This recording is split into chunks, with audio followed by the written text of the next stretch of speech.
village. We're semi-quarantined again, but not because it's COVID. We don't have COVID. That's Karl's boat, needs to be fixed. We don't have COVID, but there is whooping cough is going around in a nearby county. Not our county, but one more away. But because it starts out looking like a cold, we're being quarantined just in case until test results come back. But I don't think he has whooping cough. But Karl will be out in a minute and you'll see. You can judge for yourself. But better safe than sorry. Let's not infect. We are outside the house now. We were on that deck last week and now we're outside of it. So as soon as Karl comes out, we'll get him a beer. He can have a beer today. Doesn't have to have tea anymore. That's an avalanche right in front of it. I don't know if you can see, but we'll go closer. The river is right on the other side of those bushes there, and then there's the road. Both are very noisy, so you're just gonna have to let us know if we're too hard to hear and we'll move away from it. But we'll try to walk along the river otherwise and keep the thing close to our mouths. How are you doing? Anyway, no, everyone else is staying healthy. I have needle binding with me. And I have Finnish 2+2 because it's a new month. So Finnish 2+2 F2 is the stitch of the month. And which is really good for like sock weight yarn, or it doesn't have to be quite that thin. It can be a little bit thicker as well, but it makes a nice dense fabric. It's my go-to stitch for thinner yarns. It works up fast and it makes a really nice fabric. We're in Sharping, so if you can see straight ahead, that's where we were on the deck last week, and just behind, up top there, you can see it. I don't have a gimbal, sorry about the shaking. We weren't expecting to be home. See that waterfall? That is the waterfall, the free-fall that you can see from the Viking village. But it's just a different angle, so normally we'd be just to the left of that. So this is still Gudvangen, but we're just up the road a bit onto the next avalanches. We can see those avalanches a bit better today. I still have a bit of a cough. Karl did get me in the end, but I didn't get hit nearly as hard as he did. I think I maybe used one part of Sept the whole week. Anyway, but that is Skjellfossen, the big waterfall that you can see from Gudvangen. So now you see where we are. We're just up the road. This is E16 in front of us. Let's see. We'll go look at that. Karl will find us. Actually, I can, let's see. If you want to see what it looks like behind the house, there's the avalanches. See that white rock just above the roof there, kind of like there? That's all freshly avalanched. This is one of the avalanches you can see from the village. When you look at the far end, that's that white patch right back there. It avalanches there constantly, which, yes, it does cause the couch to rumble. And then there's another one just behind that tree. I found a Karl! Are you ready? I got you beer. He can come down. Okay. I'll make him come down here for beer though. We have a nice little bench we can sit at, but it might be kind of noisy. Actually, maybe we sit at the bench later. I see it's been moved. Oh no, there's one over there. There. We can sit there later and look at needle binding, but okay. Let us know if it gets too loud. It's I see I cracked my lens a little bit, but I'll look for a new phone soon. It's a Karl. Hello. So we'll try to walk by the river here. But then, because we're right next to both the river and the highway, you can see the highway now. Yeah. Let us know and we'll move away if it's hard to hear, but as long as we're on this side, it should be okay. What I'm worried about is that right down there you have the waterfall. Yep. And we can't go far away from the waterfall. No, we can't go that far the road anyway. goes right next to it. Yep. So we're not going to go too far. But let's go sit over here and get Karl a beer. What is this building anyway? It used to be a school. Now it's like a community center. It used to be a school, but now it's a community center? Yeah. Yeah. But they did a little new paving recently. This used to be weeds. Now they put some grass down, or some rocks down. Okay. The noise isn't a problem. Yeah, but we're going to go closer. So first we have to get Karl some beer because last week, Karl had to taste test tea. How do you feel about that, Karl? Well, I had a cup of tea this morning and now I could finally taste it. So. Oh yeah, tell them how you're doing symptom-wise. By the way, you're the reason we're quarantined, although it's not for. We are not actually quarantined. No, I am. You aren't. No, I can go to work, but they want to use face mask a bit, so I'm working from home until we get your results back. Karl's beer. He'll tell you after. Anyway, it's just because the cold symptoms are similar. So now we bought tickets to the United States. So we're gonna go really short trip though, because I have to go and update my driver's license. But I figure Karl's gonna be trying in the land of American Budweiser, which is, you know, what do they say? Fucking close to water, like sex in a canoe. Anyway, so we thought let's try the real Budweiser. So I bought this a while ago, and you finally get to drink it now. It might be a little shooken up because it was in my bag, but hey, that's just more fun.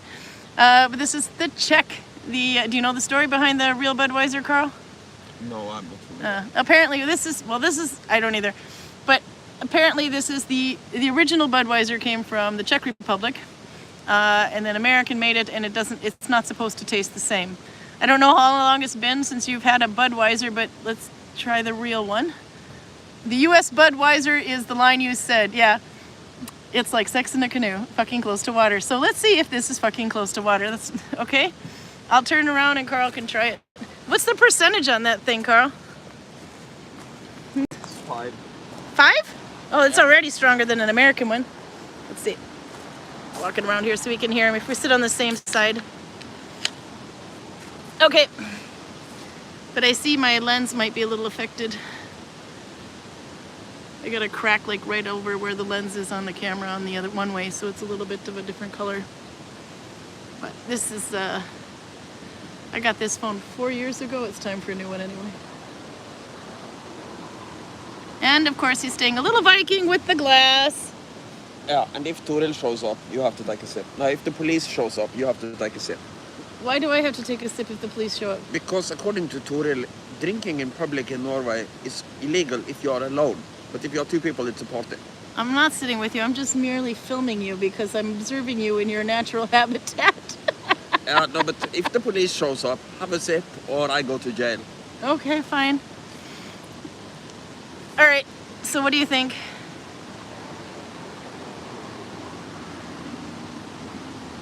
Wouldn't both people have to have a beer for it to be a party?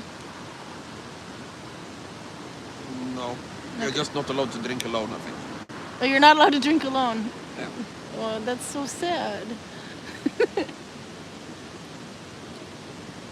I gotta read the chat here too, but let's see what you think.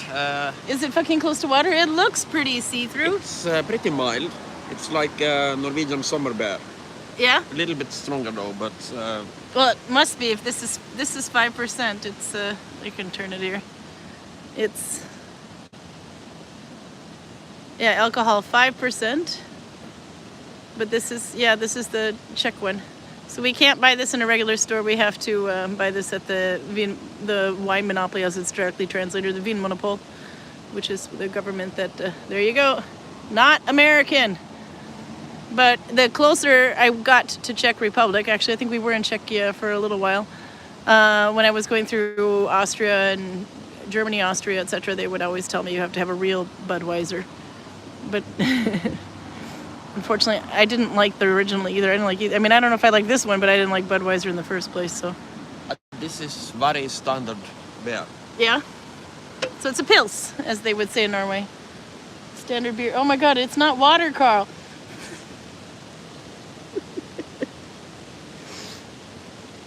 I'm sorry. He couldn't have any beer last week. So you're impressed with the Czech version of it? Yeah. We have Czech, Tomas is working this for us this year, and he's Czech, so we'll have to tell him that we fucked up the recipe and we're really sorry. Speaking from the United States. And, I would not put them at the level of Latvia or Belgium, but they're pretty good up there. Yeah. Better than most Norwegian beer. So, okay, tell me about your, because you're not dying anymore, the man flu thing. It's just a cold, but what happened that... I have a cough that just didn't want to let go. So... and you're a guide, so that means you can't work. I can't really do... I can't do guiding, and I would be inefficient on extra-throwing and archery as well. Because if you have a Spaniard who is about to shoot another Spaniard in the head with bow and arrow, you kind of have to raise your voice a little bit. And if I'm just dying in a corner when that happens, then the Spaniard might be dying too. And that But then, happens a lot.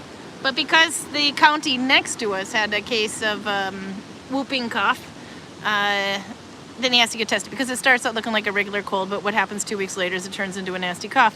You are not whooping yet, which is that noise that you make when you inhale after you cough. If you had it, for one, you're not vomiting, so you don't have any of the symptoms, and you haven't turned red or blue yet. No, I think I'm getting better. Yeah. Maybe I can be back to work. Probably not tomorrow, but maybe Monday. Yeah. So basically, the lady said until the test results come back, because they're taking it just to be on the safe side, because whooping cough is super contagious.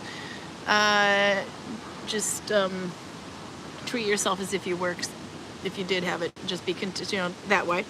And then, of course, now that we're going into the slower season, I can be at home and work from home a bit more.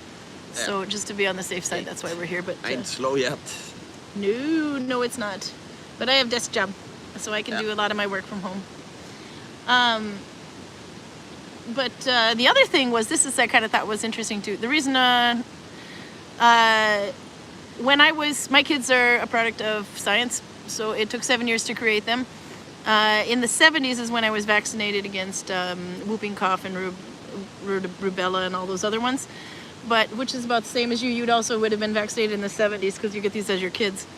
But when I was going to go through this whole process of test tube and in vitro and whatever, artificial insemination, then I had to actually go through a new round of vaccines because apparently they run out after about 30 years, they kind of have their due by date, so you need to revaccinate. So if I was going to travel to, say, a certain country, that would require that I'd have to be revaccinated. In this case, I was going to go through a round of you look so excited.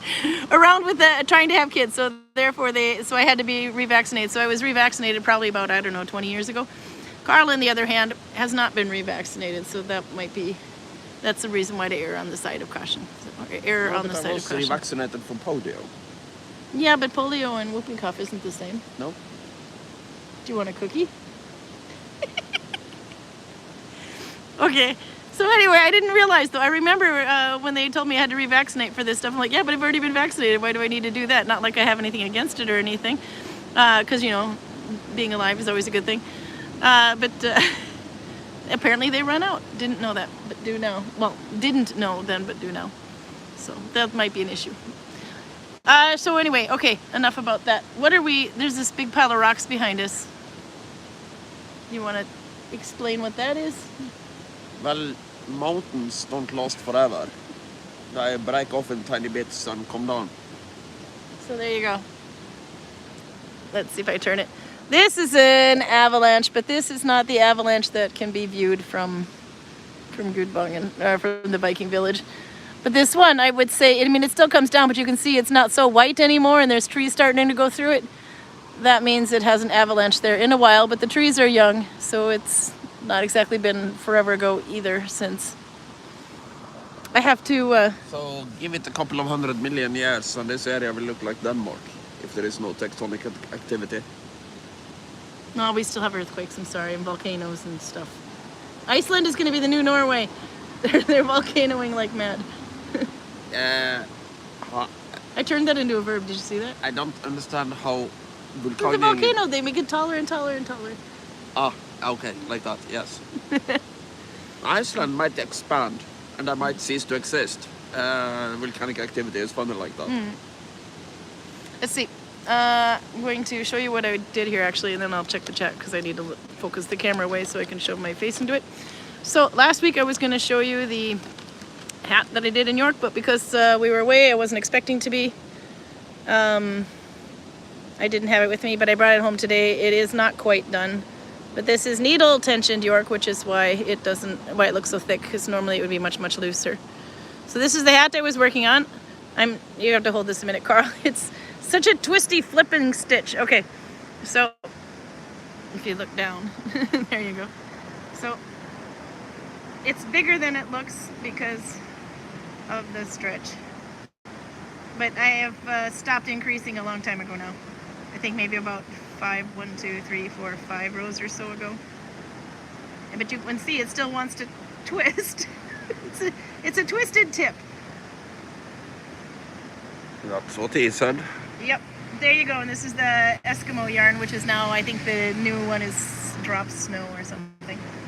But to show you what that looked like, but I was away from it for a week, so I haven't been able to finish it. But it's better when it's in the round as far as the stitch, because it's not as twisty when it's in the round. But as soon as you lay it flat, you'll see it kind of wants to twist. But you can steam block it, and that'll fix it for the most part. But it is nice and soft. It is thick, and it is kind of hugs, because it immediately, once it's been in the bag, it wants to be smaller, but it stretches out real easy.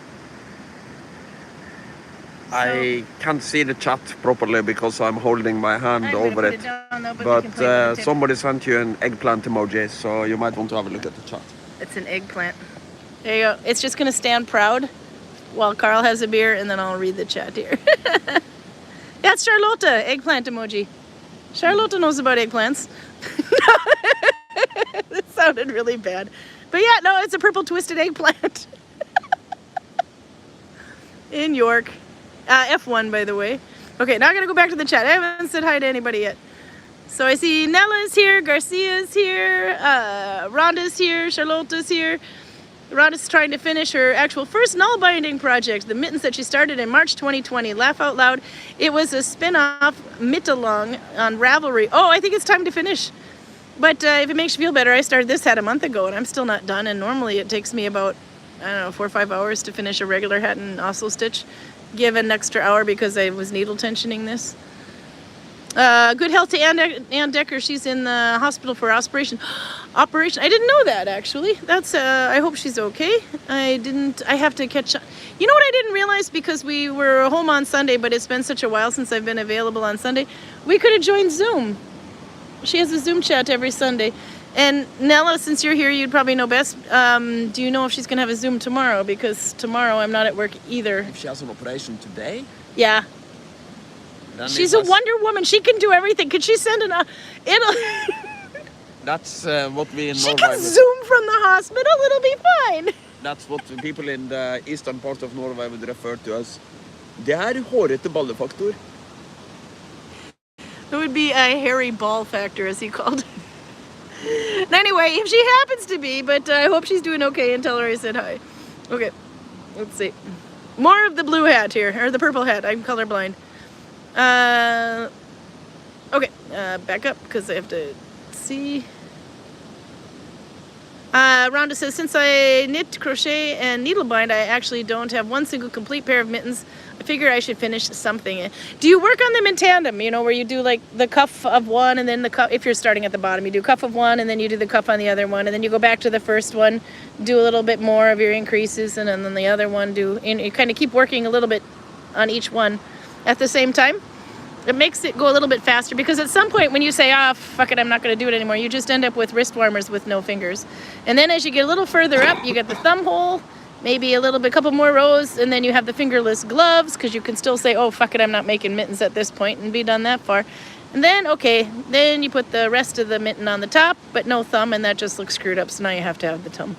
Usually I do everything but the damn thumb, because I'm too lazy to pick up stitches and go around. It's so much easier to just keep binding.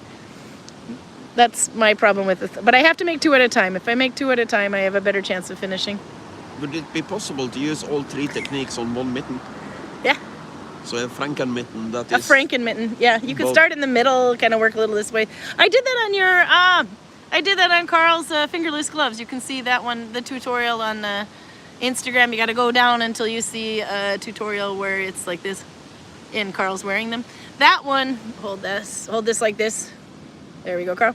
That one I actually started here, I think, this part, and then I added the fingers, and then I increased out. I can't remember. Maybe I did it this part, and then I split for the fingers. But you could do just this part, and then you could work this way, and then work this way. You could do it any way you want. Frankenstein the mittens, it kind of looked like Frankenstein was wearing the wrist warmers. I look like a whole bunch of movie villains, but not that one. Frankenstein. You did look zombie-ish. Walking Dead. Yeah. But Frankenstein looks more like Roger's friend or Rune or... Are you calling Rune Frankenstein? His sister's watching. Hey, this kid looks a little bit like Frankenstein. Oh my god, you're gonna die. Okay, let's see. Back to the chat in the hat. Keep staring at the hat. Let's see. So I can read here. There we are. Are you picking on Norwegians today, Karl, by the way? I know it was No, I not too long ago you were picking on the decided who Dutch. I'm picking on yet. Okay. Brutus says it's still hot here in Poland, by the way. It's not supposed to cool down until Monday. We're having nice weather, but it's not hot here. But, of course, then we got river and mountain shade. Max is here. Albert is here. Charlotte says, yeah, we're asking where we were. Yeah, no, we're not in Norway. We are in Gudvangen, but we're up the road a bit towards Voss. Arlene is here. Nella says, I use Finnish 2+2 only for worsted or thicker. DK weight would require 3+3 or Russian. Yeah, I was going to say, now I have the yarn with me. We can show this one too. So the color of the month is going to be green. I got away with it. Susan figured out we hadn't done green yet, and I have green flecks in my yarn. So this is Finnish 2+2.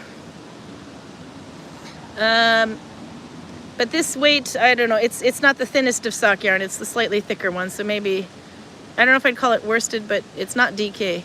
It's thicker than that, I think. But yeah, if I do have one that's slightly thinner than this, and I started to make a hat with Finnish 2+2 and with F2 as well, and it's still, you could still see like the holes between the rows anyway. So I'm gonna do the second one. I have to make 2 of those. The second one, I think it'll be, I don't know, maybe something involving 5 to 6 loops instead, but it'll be a Finnish one because I need to get it done faster. So it might be 3+2 or 2+3 or 3+3, I don't know.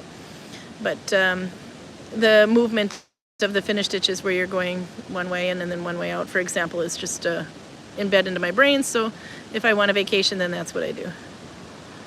So let's see. But that's the stitch we're doing today. When Karl's back, we'll show it a little bit, and then we'll go for a walk, just in case we don't get back to the table in time. Or if the internet cuts out, because we're going to be a little bit away from, I don't know, we get a little closer to the mountains in some places. Where we are right now is closer to the mountain than the village is. Men in Kilts Can Spin! Welcome back. James Steele, hi Karen and Karl, I'm doing spool crochet. You've got new techniques I've never even heard of. I've got to figure out what spool crochet is now. I thought I knew everything, but you're constantly surprising me. I saw James had a hat on the Facebook group that was, he made it so that the back, he increased out just a little bit when he got to the back so that they would sit better on the back of the neck. When you have it pulled down all the way, if you want it to cover your ears anyway. But actually increasing just a little bit, maybe even evenly, before you finish a hat that's going to be like this long is good, so that you can flip the brim as well. Otherwise it would make your hat even tighter. So increasing at the bottom of the hat's actually kind of a good idea. If you want it long, that is. Okay. Let's see. Let's go back this way so I can read. Anne Moreau is here. Albert is still working on Stampa. How do you feel about, how long did it take you to build Stampa, Karl? Put it together was done in a day. You put it together in a day, but it's not done yet, is it? No, I will put some more goblins on it. But Yeah, I so it's not completely done built. I decided to do some alterations from the original plan. You're So, altering the, yeah. Okay. I didn't want the shoulder pauldrons, and I want more goblins. So it's not done being built. You didn't build it in a day. Well, I could build it as it is, no problem. I just want more goblins on it. It's I a could matter finish of the need. York hack in one day. I could finish that hat in one day. It's a matter of what you need against what you want. I want But I more wanted to goblins do on it. another hat. Okay, no, it's cute. I get what you're saying, though. It's a fair point. I think I'm dead. Okay, back to the tip. No, but it's only sprayed. We have to point mere, and some of the reasons the pieces aren't put on is because it's hard to paint around them, so it's better to paint it first and then put the pieces on and paint more. The U.S. Budweisers, like you said, said Albert, about being fucking close to water. For Norwegian beer or European beer in general, Budweiser is like water. American Budweiser. Arlene says you're going to be soon close. Too bad it's a short trip where I meet you for coffee. Oh yeah, very close to Canada though. We'll be, we will spend a couple of days in Minneapolis, St. Paul. I've got my brothers up there, and then, or down there. Okay. And then we'll go to Duluth, Minnesota. Karl has actually never been in the United States before. So I think he needs to go somewhere where they all talk like this. So he can realize I'm not crazy, I'm just Minnesotan. It'll be fun. But yeah, no, I'm actually looking forward to it. So I think it's kind of important. He can see where I came from, neighborhood I used to live in and stuff. It's not. I keep saying it's not that much of a stretch from, or Norway's not much of a stretch from Duluth or vice versa. But there's more differences than I'm aware of. It's just that I have now been in Norway almost 27 years, and I only lived in the United States till I turned 25. So my memory might be a bit off, or things have probably changed quite a bit. I know there's a lot of new buildings. Their road goes a different way now. We had just gotten tunnels in Duluth maybe about 10 years before I moved. So it'll be interesting to see. Okay, back to the tip.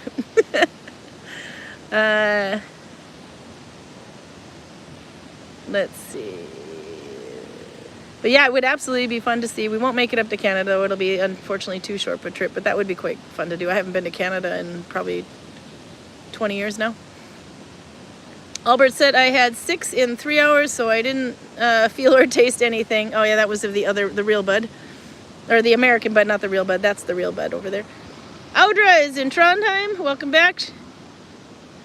Audra, maybe Lithuania you had in mind. We have Lithuanian beer still. He's saving the Brzicny for a special occasion. The Brzicny. But soon Audra's going to be in Norway. Or not in Norway, in Gudvangen, I mean. So we're looking forward to that. She and Viborg are coming. Albert says this looks like just down the road from where we got the wood for the fences. It is, actually. It is exactly that, because there's bushes and along the road here in a more wooded area. And the person who owns the camping, this is one camping, but this is Hemmer camping. But the one that's Gudvangen camping over on that side of the road has a lot of land with it, and we can take as much brush as we want. And here I think we can also clear quite a bit of brush.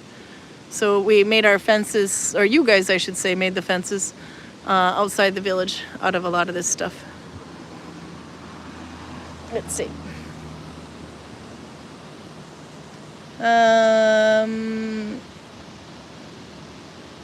Charlotte says I know my way around an eggplant. Heidi is here. I was right. I knew it. Sorry, what Karl did not mean to compare your brother to Frankenstein. Oh my gosh. Okay, so Arlene says that Anne is in the hospital and had an emergency appendectomy. Holy crap. Well, I hope she is okay. I'm glad she made it to the hospital, shall we say. She's forgiven if she doesn't have Zoom tomorrow. But it would be kind of funny if she managed to pull that one off in the office. I think we'd all be yelling at her. Lucas is here. Hey, hey. Welcome back, Lucas. Nella says it wasn't supposed to be on tomorrow. She was supposed to do it, to be teaching a class tomorrow, so I don't know about it at the moment. Now, if you find out anyway, tip me off, because I'll be at home most of the week working from home, or at least until Karl gets his results back. Rhonda says I have the attention span of a ferret on the things, so as the mood strains. You can do it. You can make a mitten. Where was she teaching the class? Yeah, normally. If you mean Andecker on Zoom, it's there we go. On Zoom, she does usually. I think it's for my time in Europe here, which is CST +1. It would be like right now at 6 o'clock to give you an idea. So normally she would be having one on Saturday at like 2 a.m. Or actually, would that be early Sunday morning? And then she had another one, which would be 4 o'clock, I think, my time the next day. It's either 4 o'clock or 3 o'clock, but I think it's 4 o'clock. It depends on when the daylight savings is. So anyway, so she would normally have the first one in about, let's see, 6, I can do math. 6 plus 2, in about 8 hours from now would be, I think, the first one, and then the one after that. Oh, you go to her Zoom every week? Okay, I thought you did, so that was sounding strange. But for those who didn't anyway, yeah, and she usually calls it Nalbinding Zoom get-together, so you can find it on Facebook too. She's got some groups for it. I think she calls them Group A and B, but she does it twice. I think it's so, of course, people in Australia and people in the United States don't have to try to be online at the same time. All right, are you doing all right, Carl? Yeah, I'm fine. Okay, oops, let's see. We live exactly 1 minute and 25 seconds from here. Did you time your walk? Yep. Oh, Arlene says they're gonna love Carlin's accent. Carl's accent, not Carlin, I made us a pair. Carlin's actually a name in the United States. They're gonna love Carl's accent. Yeah, he sounds so Scottish. My favorite thing though, we go to the store over there sometimes. You weren't there at the time, sometime when I went after when I was divorced, but it's also happened when I was married over there. We go to the store and go to buy something, and you know Minnesota nice, we just gotta talk to everybody. So one of the things is, oh, I need your postcode so I can complete your purchase. And I'm like, but I don't live in I don't live near here. Oh, well, where are you from? I'm from Norway. Is that a long drive? We actually do have a city called Little Norway, so but, it's a long drive there. Yeah, no, it's a little over you need a boat. What is not to love about a Norwegian accent, says Lucas the Swede. I don't know if my accent is typical Norwegian. I keep hearing Irish. Even the English now think I'm Irish. I've had the Irish people ask where, and I learned I was from here once. I thought that was kind of funny. I thought he might have been out of his country a little too long now. I think so. But no, usually they call you Irish or Scottish. Yeah. A lot of people think Carl's Scottish, so there's something fucked up about your dialect. Because you don't sound like a typical Norwegian speaking English. Might be Miles' fault. Miles? Mal. Because Mal's from Scotland? Yep. But you surely learned how to speak English before you met him. Yes. But that guy was guiding on volume 50 for the first 3 years I was working in Gudvangen. Yeah, no, that's true. He does ghost story type guiding. Okay, more staring at the thing in here. I'm gonna zip through. But yeah, no, they love his accent. My family, on the other hand, just wants him to talk history. Okay, let's see. Carl is obvious a Drauger, says Peruta. Not wrong. Susan's here from Adirondacks. I love saying Adirondacks. Let's see. No Norway vacation for Lucas this year either. Hopefully next year. Life been hard. If you can make it to Gudvangen, start booking, because almost all of July is now booked for Viking houses. But you know, there's a waiting list, and usually we get to the waiting list as well because people cancel for last minute. Oh yeah, Albert's going to be using magnets on his. I forgot about that, on his Stampa. Yeah, that makes it a little bit more difficult, but makes it a lot more difficult. But it's very handy. Greg is into the magnet thing, and he's using it on his the little guys like this big, and they all have magnet arms. Grey Knights. Yeah. And I don't see the point when it is that small, but when it's as big as a Stompa, if you have different setups you want to try out, then magnets might be the way to go. If you use magnets, you don't have to be decisive. Okay, more hats. We're all thinking aubergine now. Lucas says, my English is a mishmash of everything from playing online games. Oh yeah, no, that's how I ended up in Norway, was online gaming. If you haven't remembered, a long time ago. Okay, so I was trying to learn Swedish because I was looking for a job and work in Sweden for like 3 years, and I was traveling back and forth every vacation, and there was this, my roommate was playing this geeky game where it was just text flying up the screen all the time. And then he said, oh, there's a lot of Swedes online one day, and that was stupid because I've been addicted to computers ever since. So then I start playing this game to get help with my learning my Swedish, etc. And then it turns out that the game is actually, it's a multi-user dungeon, if you remember. That's back in the day when online gaming didn't involve pictures, unless you played Doom. But then it turns out that the game was based out in Trondheim, Norway. Anyway, so there was a lot of Norwegians on there as well. And then one day we took a side trip from Sweden to Norway. And that's where I met my ex. He was one of those geeky kids on there. I thought he was a little mama's boy, but he actually was quite different in real life. And then he came over to visit me, and then after about 5 weeks, he had an open-end ticket. We started dating, which was stupid. Then we were married for 15 years, and now I'm with him. We were divorced for 10, and now I'm with him. I replaced my Norwegian for a Scottish guy. Anyway, that's the short version. There's always a happy ending, though. But that's how I ended up in Norway. My Swedish friends were like, what the hell, Karen? I mean, I learned Swedish and everything, and I was like, Norway? Yeah, well, close enough. Did I just say Norway was close enough to Sweden? No, now that Sweden is a member of NATO, I should probably start to treat them with a little bit of respect, but... School, Lucas! Okay. Let's see, did I get you up on chat here so we can go for a walk? Oh, I have to show the stitch a little bit. You're back. Okay. Max is still working on the socks. It was delayed due to a lot of things, such as getting new furniture and stuff like that. Good excuse. I want to get new furniture. Oh, Armani, Anne Moreau is stuck on the Omani switch, so I want to learn this one stitch, please. Yes, we have to learn it. Stitch. What did I say? Stick? Switch. Switch. No. The Omani switch. I'm stuck on the Omani stitch. The Omani stitch is not an easy one. Okay, Lucas is going to get a tent and some planning. Oh yeah, the magnets also help with the transport, says Albert. That's actually a good idea. Rhonda has some wonderful brown Shetland bats that she is spinning. An acquaintance in Orkney gave it to a friend and her when she was there last month, and she can't wait to try needle binding with it. Oh, you're going to love it. And Roger's practicing his Google Translate. He says, är det orange för Halloween-säsongen? Nej, det är inte det. No, I switched to Swedish. Nej, det är inte det. No, it was the yarn I grabbed out of desperation last week when we were homesick. So, it'll be green. Okay, hold this like that, Carl, I think. And then I can see kind of what I'm doing. If you hold it like that, you're going to have to reach over me a bit. Don't push any buttons or you turn us off. Okay. Finish 2 + 2 F2. You start with 4 loops. Get 4 loops on your thumb. What do I have under my finger? Okay, and you're going to work off of the last 1, 2, 3, 4 loops. So the first 2 loops, those are going on your thumb, like that. And then the 3rd and the 4th loop are the ones that are behind your thumb now. But we're doing F2 because I like F2, which means you're taking one new one like you normally would, but you're also grabbing one of the old ones from the front. So, F2, F1, F2. The 3rd and the 4th loop. I'm counting the old ones from the front, he says. Okay.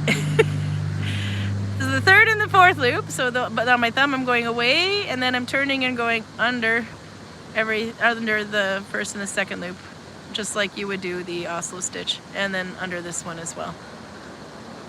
I take it all off my thumb. I can actually leave one on there. It's just a habit. Oh no, my yarn is twisted. I didn't see that. Time to swear. Carl keeps moving the camera, so I'm moving to him, and then he moves it away from me more, and then I have to move closer to him, and soon Carl's going to be off the bench with his Budweiser. Can't really see the screen so clearly, so I know, I'm just so trying stop to keep moving. your hands in it. They're in there. Okay, so now I have one, but I want the last 2 loops on my thumb. So, one new one, one old one from the front, that's F2. Take the 2 loops behind your thumb. You have to kind of keep track of the order here. 2 loops from behind the thumb away, and then go forward through the 2. So it's kind of like Oslo, but you're using 2 loops behind your thumb and 2 loops in front. And that's it. And it makes a nice dense stitch, so I can keep it on my thumb that way too. So there we go, 3, 4, 1 old one, but 1 more old one, and then under. The hardest part with this stitch is trying to keep your loop row in order. So if you're not sure, you can also I can try to do it flat. F2, this will have to be out of the way. So the 3rd and the 4th loop, I would be going away. I think I grabbed the wrong one. 3rd and 4th loop away. And then the first 2 in front. And then under that one. But I love this stitch for thinner yarn. It makes such a nice fabric without being super thick. So they're both just as dense, but this one is super, super thick, and this one is super, super thin. But if you find out these holes are getting a little too big in between here, I think it's okay on this one. But on the other one I was doing, they were a little too open there, like that kind of, so when I was in resting position. So the other one that's a lot skinnier string, I'm gonna make I think I'm going to use more loops, maybe a total of 5 or 6 loops. But that's basically all the Finnish family. It has nothing to do with Finland, but the Finnish family, it all goes away from you first and then forward afterwards. They all move the same way. It's just a matter of how many loops are you using. So one more, F2, 1 and 2. Take the third and the fourth loop away from me, and then turn and go forward, 1 and 2. Okay, Karl has been doing absolutely wonderful job. His arms are probably hurting from holding up the phone, so I can take it back from him, and we can go for a walk. Let's just check to see. Thanks for showing that, says Rhonda. I have tried it once but got confused. Yeah, if you're not sure, the hardest part is getting these. You got to keep these loops in order. If you're not sure, take a step back and look. These are the first 2 loops, so they're on my thumb. So you're actually going the wrong way through the third. Oops, you're actually going through the wrong way through the third and the fourth loop. If you can see it there. I'm not right-handed. Yeah, so the first 2 loops will be on your thumb, but the third and the fourth. And you don't want to mix these loops up. If you mix them up, then you won't get this nice fishbone look. But that's the only hard part. But otherwise it works just like Oslo.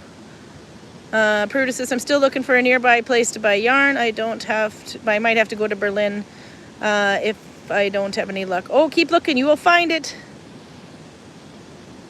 Yeah, Max says that is perfect. The yarn in Finnish 2+2 is excellent next month on Halloween. I know. I'm kind of thinking we're gonna have to do. In Germany, all the sheeps are in Berlin. There are no sheeps in Poland. I don't know. They moved to Berlin. No, but she hasn't found a yarn store yet. But she will find one. Believe me, I could sniff one out. So can my mom.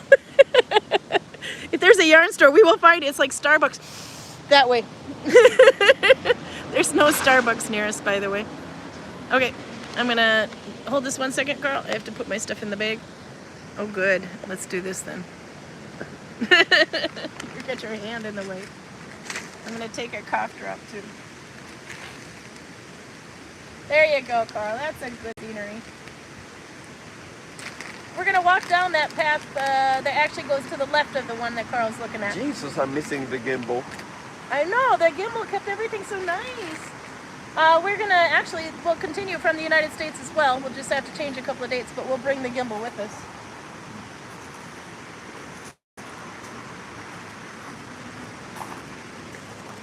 Yeah, there we go. And if you don't know what a gimbal is, it's the thing that holds up the phone. It allows me to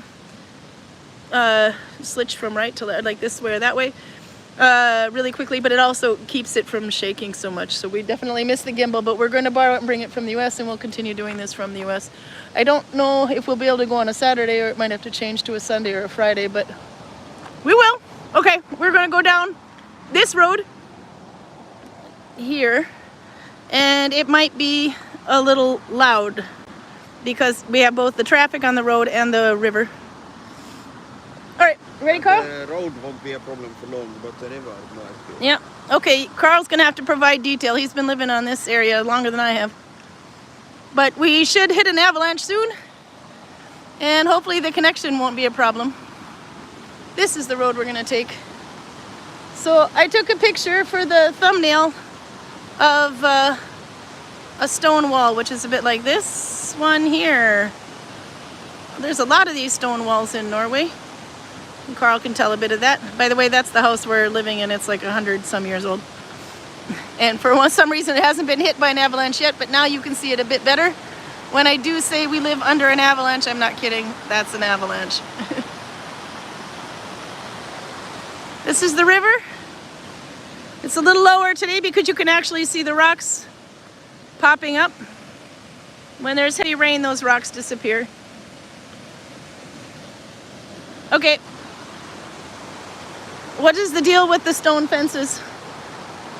Well, when you farm in Norway, you will find stones almost constantly. Yeah? And it's nice to use them. I don't know how it is here, but look how well they're placed. when my father was a kid, the people who built these were itinerant craftsmen. There were people who were traveling around and just did this, build stone thingies. Yeah. Because it's a skill. You have to be pretty good to make something like this. Yeah, look how well they fit together. I mean, but like some of them are. These are old ones though too. These have been here Yeah, for they've been here for at least as long as that house has, and that's well over 100 years. I would say this is probably over 100 years old, and it might be a lot older than that. But Oh, actually, that's something else to show. The roof on the house. That's not shingles, or the shingles are slate rock. yeah. Okay, Carl. Sometimes you can see how old they are by looking for drill holes. Yeah, Because if they are drilled out, then they are relatively new. because they would have been used from tunnel. They would have broken them out by drilling and blowing them out, and they didn't do that originally. That's a later addition. Still could be about 100 years old, but it couldn't be much older than that if you see drill holes. Yeah, that's true. These have been here for a while. Those got a lot of moss, but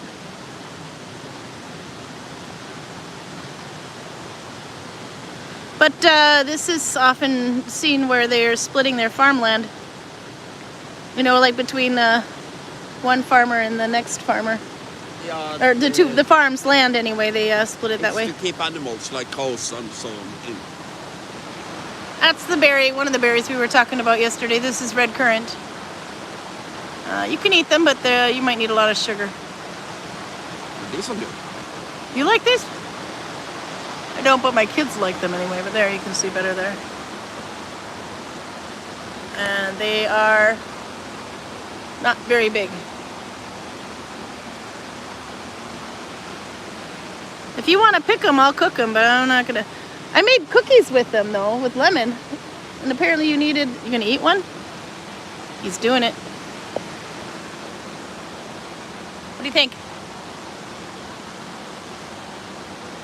Does it go well with Budweiser?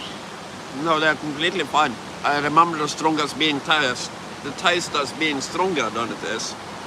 But, Maybe it wasn't as ripe because these are really good It might also be red. that my taste buds are not entirely back in action yet. No, but these are really red. They're not the see-through red. But yeah, those are red currants anyway. Otherwise they call them rips in Norwegian. Yeah. I'm not sure if he ate the right berries, because this doesn't take less strips. No, maybe that's not rips. Maybe it's no, it's not black currants. They're edible though. As long as it's not poisonous, I'm fine. Well, Carl's not coming with me. I found a way to get rid of him. Okay, we can look at the river here too. Anyway, but the walls are quite cool. I like that. There you can see the rocks are popping up. So when it's really flowing, you won't see that many rocks sticking out of the river. This big ass one, yes. By the way, look how big that rock is. Okay, that's like 2 or 3 Karls on top of each other high. When you're driving, and then that one over there as well. When you're driving between Gudvangen and Voss, you'll start seeing a lot of these big rocks through the river. And that is where the line goes. How did those big rocks get down here? And that was, they said trolls were throwing rocks at each other. Yeah.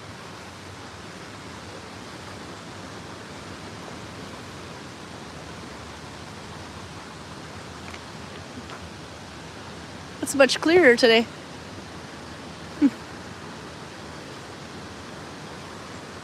So hopefully you can still hear okay. I don't know how the signal's going to go as we get further away from the buildings. This might actually be a little bit interesting for Americans. Yeah? Because in Norway we are not, we are to a very little extent doing the national park thing. So almost all land is private. But because we have a piece of legislation called allemannsretten, everybody is entitled to walk and move in area that is private as long as it's not actively being used. So I can't walk in a potato field, but I can walk in private utmark. So the reason this gate is here is because this guy has sheep on the other Yep. side of the gate. And They come to visit every now and then. he just expects people to respect the gates. So you open the gate, you go through it, and you close the gate behind you. Which works fine with Norwegians, but some foreigners are really, really stupid. So you have to have the no camping. Actually, there's a rule though. It says you can camp in certain areas unless it's signed. Actually, he can't stop. I was going to say, I don't think, can you do that No, actually? he can't. No. That's he might be referring to camping trucks. He can refuse them entrance. Yeah, that's true, but a tent could be put up there. Yeah. Then, of course, värna om vilt och husdyr. Remember that you have to have your dogs on a leash, for example. Roger, where the men are men and the sheep are scared. That's right. Wasn't that Scotland or Ireland? Anyway, Sounds like Wales. Wales, yeah, there you go. And then, of course, fishing forbidden. Why is fishing forbidden here, Karl? Because all the landowners around the river basically collectively own the river. And they can make a lot of money selling fishing permits. So it's basically a private river for the purpose of fish. There you can see up there more of the avalanche. So this one there, you see that big bit of white rock right about there, yeah? That's what avalanched just before Easter, I think twice. That was the one that avalanched pretty hard and had our couch vibrating.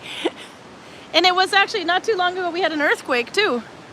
But the earthquake was somewhere closer to Voss, yeah. But we actually, you could hear like this big snap. I've never felt an earthquake before. Apparently I've been in Norway when there's been earthquakes before, but just didn't wake up for them. But that one actually woke me up. And it was a little bit of shaking. I thought it was an avalanche, and then it wasn't. But the earthquakes in Norway are generally mild. Yeah. It's not like California. Where Roger lives. Then there's earthquakes all the time. I see there's some gravel here, so they've been clearing up the mess. Earthquake in Norway is like 4 or 5 on the Richter scale, and the epicenter is usually far out in the sea. Yeah. So it's a weak earthquake, and the epicenter is not on land. The one we felt had the epicenter near Voss somewhere. Yeah. So yeah, you would feel that. Yeah. It was just like a snap. It was almost like somebody broke not like a branch, but like a, no, but it was just like one noise. It wasn't crack, crack, crack, snap. It was just snap, done. And then there was this rumbling, and it wasn't big rumbling, nothing like I've seen my uncle's house go through in California, for example. They have everything's on the floor. Nothing like that. It was just, I thought it was an avalanche. I just thought the snap was weird. So this has been cleaned up a bit since we walked here last. Because you can see all those little loose rock there, all those little pieces. That's where it's been, bulldozed? Because this was actually covered. You can see the avalanche when it came through, for example, dug out quite a bit. The trees will start looking sideways. But here's again where it went down. So before, when we came through here, we had to crawl or climb over this. There was like a big mass of rocks here. Yeah. So that's how close the avalanche was to our house, which is just over there. We're only renting. The farmers own the river are very interested in keeping this road open so that the fishermen can actually get to the river. Yeah. So they keep repairing it, and they're pretty good at it. Yeah. So they're just not particularly fast when it's not fishing season. Yeah. But yeah, so that was one branch of the avalanche that came down. Because it kind of goes out like, it starts out as a big bunch that comes down, but as it gets further down, it kind of branches out a bit. So that was like one finger we walked over. Let's see.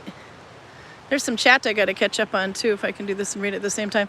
Roger says, at 6.0 magnitude in California, a bag of potato chips might tremble on the shelf. Oh my God. I don't know how Roger does it though. I mean, my uncle, when I go to visit his house, may he rest in peace though, actually, he's no longer alive. But actually the first time I met Roger, I was staying at my uncle's house. And he's like telling me all this wonderful things about these little statues and knickknacks and hummels he has. And this one is really nice. It's got a crack here, but that was from the earthquake. And then there's one here too. But I don't think he had one thing that didn't have a crack through it.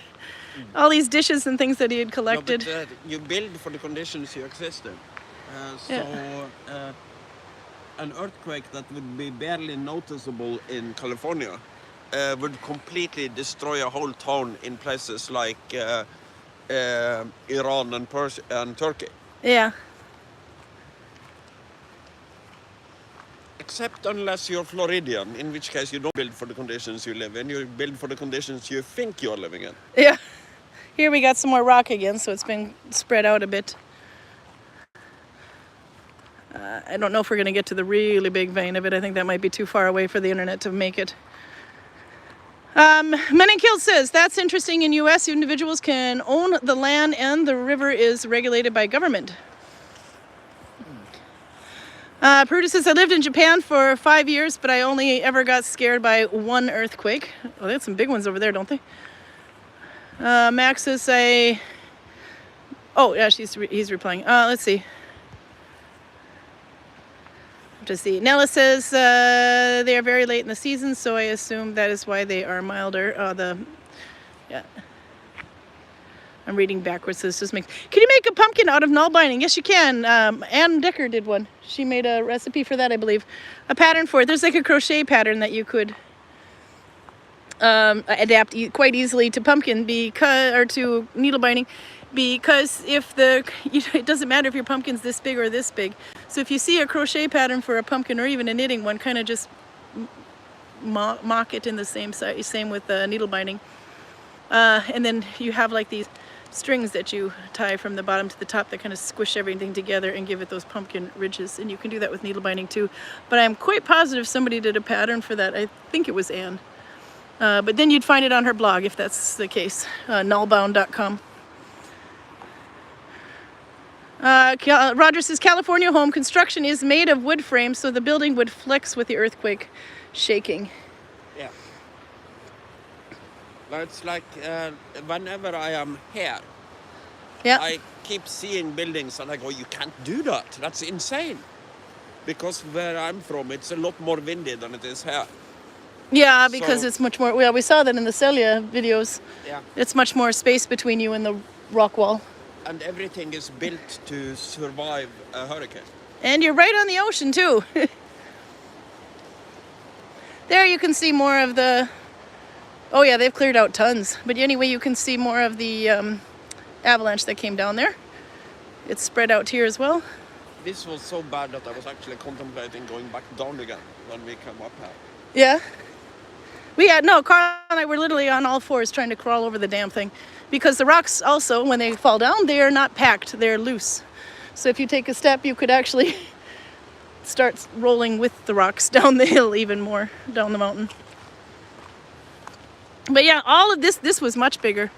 They've even brushed out the trees too, because this is all from avalanche too, but it was like this. So they've mowed through. That's right, says Rhonda. It is Anne who showed us hers. I was going to say, I was pretty sure of it. Arlene says, it's wasp season here, and I hate those nasty little things. They usually turn up in the Viking village around a certain time of year, too. I suspect that would be about now, but it's a lot milder this year than... was a couple of years ago. I looked like I had not liposuction, but lip filler. We're watching 90 Day Fiancé, Carl and I, because Marie got us watching that, and anyway, there's this one lady on there, Darcy, and her lips are bigger every season. But my lip looked like that because I drank out of my glass and we had Sprite in it, and I didn't see there was a wasp, and sure enough I got stung there. It was funny. Hi, Elf. Okay, so yeah, no, you're just in time to see more avalanching.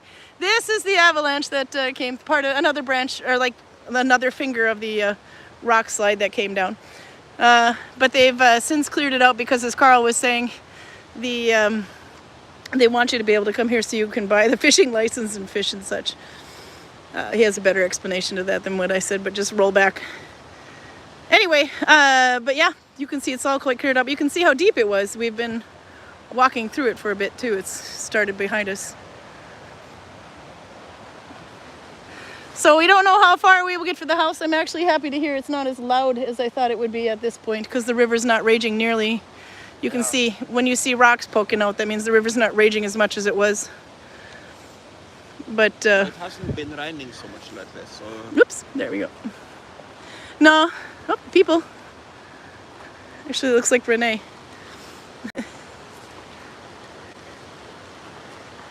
There you can see more rock falling down, but it looks like they cleared out a lot of the horizontal trees too, because all these trees break. So you can see these are young trees too, by the way, which kind of gives you an idea of how much it avalanches. And this was also a fairly minor avalanche. Yeah, this was minor, but it was really close to our house. So this one we actually felt. But it was enough to go look out the door to see if you could see it, but it was on the wrong side. So we'll look over this way. So I think it's Edvin.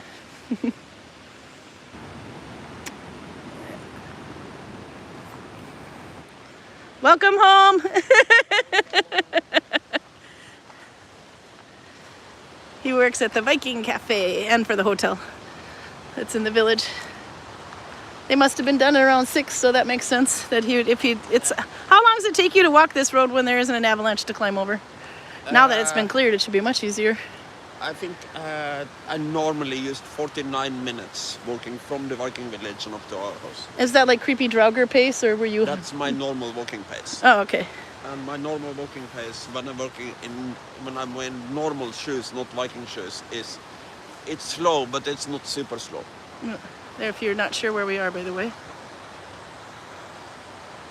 There's the waterfall again, the big Skjellfossen. So you can see. We pretty much just gave everybody the address to your house. Elf is Nalbinding a hat. Perfect. Winter is coming. Oh, Peruda linked it. I gave them the address to the house. No, I kind of did. You're the ones who filmed the house, woman. It's okay. I told them we're going to leave the country so they can come and rob everything. We've got nothing except we do have a stampa. So basically nobody, oh no, mate, Peruda would come after my yarn. Yeah, and also we have Vikings watching our cats, so we do have, yeah, well. no, we've got Vikings watching our house. We've even got people who will stay in the house because it's much better than staying in a container for a week. So, and then they don't have their next neighbor right up against the wall. They have a long ways to go before they see the next neighbor. There we got more of the avalanche. This one was huge. This is the one that we were crawling on all fours. Wow, they did a really good job clearing it out. I think we actually talked about it when we walked over last time. It was sometime in the spring. Yeah, now the thing is they are motivated to keep this road open because these people are farmers with a couple of hundred sheep. They are not going to be super rich doing that. No. But the fishing licenses are sold by the camping place down there. Is a very good extra income for them. Yeah. So this was, I think, where's the part of the big spill came from. This one was like it would be over our heads. This so was much bigger. I was just gonna say, yeah, no, it's like really cleared because how we're standing now. If I show Karl, actually stand still. That one is probably a representative for how big the whole thing was. Closer, but go stand next to it anyway. So, I mean, this was so deep. So I don't think that little clump over there is actually the height of it. I think it might be closer to it on the side of it because now we're standing right in the middle. But look how tall it is compared to Karl. So imagine all this was filled in from there like this and higher. Yeah, there's Karl's pointing it over there. Yeah, all of that came down and would have been, yeah, there it comes from there. And you can see where it's scraped away up there. That's how you can tell it's a fresh avalanche too. And the other telltale sign I was telling you about is look how white the rocks are. That means it hasn't been exposed to oxygen for very long. But yep, it was taller than Karl's head. But all of this is, there's the north side. No, we're not going beyond here. This is the part I was hoping to reach. But you can still see there's, yeah. It doesn't show the depth through well, but when avalanches start, they change the directions of the small rivers. They're not actually rivers. What's the American word for beck? Creek or brook, yeah. Yeah. So when it rains, and I'm pretty sure that what I'm seeing here is erosion. From That's water. erosion. Yeah, you can see it there. So, it's on the side. I think the reason this area is lower than what we are standing on is because when it rains, a pretty hefty amount of water is running through here. Yeah. So, yeah, like I said, this one we felt. So when I say we live under the next avalanche, I'm not kidding. But when you see pictures from Gudvangen in the village and you see in the background these big, it looks like white, it looks kind of like a waterfall that isn't actually a waterfall, it's rocks anyway, but it just looks like somebody was just dumped stuff from a mine there. But that's what this is, it's an avalanche. But it's still avalanches here pretty regularly. It's just this one was big enough to shake. Now I think we're on what, like, you know, finger 3 or the big finger of the octopus as it comes down. So it does continue more and more as we would have gone over there, but we're not going to go that far. We're actually at minute 65, which is good, and we got as far as I was hoping. You can still see the road. Every once in a while I see a car, but the road is over there. So these ones, because of the river that's right next to us, it won't hit the road. But when those come down on this side, that one would hit, those would hit the road up there and down there because the road is here and the river is here. Also up here, the road is pretty high. It doesn't go down by the river, it goes kind of up from the river. Yeah. So this avalanche, no matter how big it is, can't really hurt the road. But down there they can. Yeah, down, oops, sorry. Down there, yeah. Yeah, no, that's true. But then you'll see it, like it comes all the way out. But yeah, no, so that was kind of fun that we finally got to show it. But I can't believe, I mean, we were like halfway up that tree. You could tell by where the power lines are, how close how much higher we were, because that was a lot closer to our head. I mean, it was still above our heads a bit, but not nearly that high up. You can see there kind of power line. It's weird for me that they haven't continued because you can't really. Well, they might have. Well, I guess they couldn't have. Going car could maybe drive down there. Can't hear you. But a terrain car could maybe drive down there, but it can't go up there, I think. No. But all the sideways trees are gone. They cleared a lot of brush out. Yeah. I was expecting to see sideways trees more. You can. Oh wait, no, there you can. But I don't think we can get up there. And also, I've seen them working on it when I walked past them. Yeah. And it looks like it's the farmers themselves doing it. It doesn't look like they have hired in anybody to basically clear out land for them. We can see if we can get a little closer to the next clump here, because it's just beyond those trees there. There's the other part of this vein. There you can see more through there. And see if I can do this without falling down.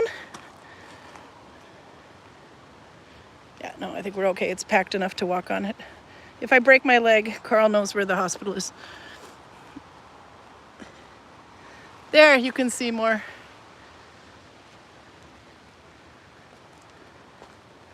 Let's see. We've been talking about doing this all summer, though, trying to find a time to show you what the avalanches actually look like. But really, shouldn't walk here too much. There's some broken trees. Shouldn't walk here too much because it's too fresh of an avalanche. But if you hear thunder, move. But you can see this is still part of the same vein. There you can see the broken trees that are sideways. But I mean, try to outrun that one. Even just running to the side it's gonna. There you go, more uprooted trees. And it's kind of fun to see some of these trees have adapted further up, but we're not going to go there. Further up anyway, these trees that are sideways that have fallen down much earlier, many years earlier, they have actually begun rooting into the ground again. So it's the branches of the trees that are growing up. The actual tree is still in the ground this way, but that's further up. This is too fresh to see that. Menenkild says there was a large avalanche in Juneau, Alaska that killed some people this summer. Fortunately, it's been lucky that there was a really huge one in Canada too. I think near Banff or something that took out a whole village as well. I remember Patrick from one of the Hago guides when Hago was still up was talking about that. That one was huge too. But yeah, so there you go. I wouldn't hang around too long in this area. Rhonda says, rock slide, landslides, avalanches, all terrifying. Yeah, I'd rather get hit with snow, but the weight of snow is pretty flippin' heavy too. But these, I mean, you just need an ice chunk and they're big rocks. There you can see Karl's trying to walk through it. That's where we just walked from. Yeah, I do need a new lens on my camera. I see it's trying to go faded. Let's see. Gotta go, Suzanne Monroe. Have a nice week. We're gonna go too. I've probably missed a bit of chat, but we'll catch it again. So anyway, Karl, you want to say goodbye? I didn't know if the internet would kept up, but it did. Yeah, no, So- it's good cell connection here. But I'm glad you got to finally see what the avalanches look like. It's just, and we're on what vein? This is still kind of like the middle vein of that one, but in a way it's like 2. And there's the rest of the village over there. So what's the most common grain people used during the Viking period? Would that be barley? I believe so, at least up I here. would think barley. Wheat was considered a luxury, and I grew that in Denmark and southern Norway, but I don't think you grew it up here. I see you're resisting a cough, so we'll take you back and put you to bed again. Yep. Yep. Okay. Love you guys. We will see you next Saturday, I believe. Yeah. We're not leaving for a while yet to US, but anyway, but we'll find a way to film from US as well. And we'll take the gimbal so it won't be like this. Yep. Okay. Enjoy your beer, Karl. Have a good one. Bye. Bye-bye.